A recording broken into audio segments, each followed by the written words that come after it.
एक बार की बात है कि सहजोबाई ने अपने गुरुदेव को आमंत्रित किया कि मेरी कुटिया में पधारो। कहते हैं ठाकुर जी बोले आज सहजो की भक्ति की परीक्षा लूंगा मैं। कैसी परीक्षा हुई कि सामने से गुरुदेव आ रहे हैं और गुरुदेव के ठीक बगल में देखा ये कौन आ रहा है, तभी देखते हैं कि श्याम सुंदर चले आ रहे हैं, ठाकुर जी भी आ रहे हैं। ठाकुर जी मानो देखना चाह रहे हैं चल सहजो आज दिखा दे कौन को पहले पूजेगी, कौन को पहले वंदन करेगी, कौन को पहले उपकार करेगी। मैंने खुद से पूछा, जब मैं सहजोबाई का प्रसंग पढ़ रहा था तो मैंने खुद से पूछा यदि कभी मेरे गुरु और गोविंद दोनों आ रहे होंगे तो मैं क्या करूंगा।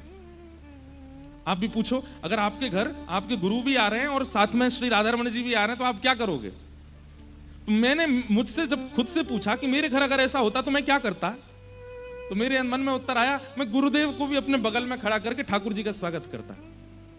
पर सहजोबाई ने ऐसा नहीं किया। सहजोबाई यहां पर पुष्प थाल लेकर के खड़ी थी, गुलाब जल लेकर के खड़ी थी, हाथ में पंखा लेकर के खड़ी थी, भीतर आसन बिछा रखा था, गुरुदेव आमंत्रित थे।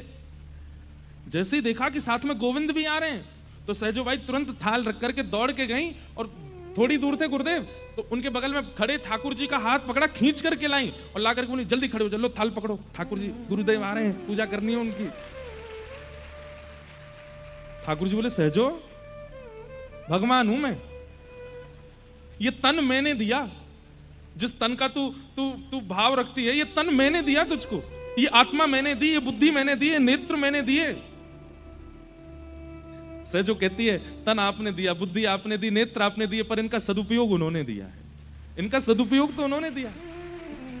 अगर ये ना आए होते तो तन प्राप्त करके भोग भोगने के लिए कोई गलत नहीं था। तन तो आपने कितनों को दिया है, जीव आपने कितनों को दी, आंख आपने कितनों को दी, कान तो सबको दिए, पर वो अपने समस्त अंगों से गलत क्रिया कर रहे हैं। इसलिए तन देने का अभिमान मत करो ठाकुर जी, चुपचाप खड़े रहो, गुरुदेव आ रहे हैं। ठाकुर जी स्तब्ध हो गए, सहजोबाई की भक्ति।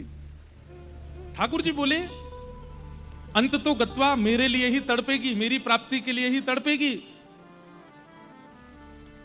बोले तड़पूंगी क्यों, बोले क्योंकि मेरी प्राप्ति करना ही जीवन का सार है। बोले मैं भी वचन देती हूं कि मैं अपने गुरुदेव के आश्रय में रहकर के ठाकुर जी को तड़पा दूंगी, वो ही कहने लगेंगे कि सहजो आजा, मैं तैयार बैठा हूं तेरे लिए, मैं अपने गुरुदेव का आश्रय नहीं छोड़ सकती।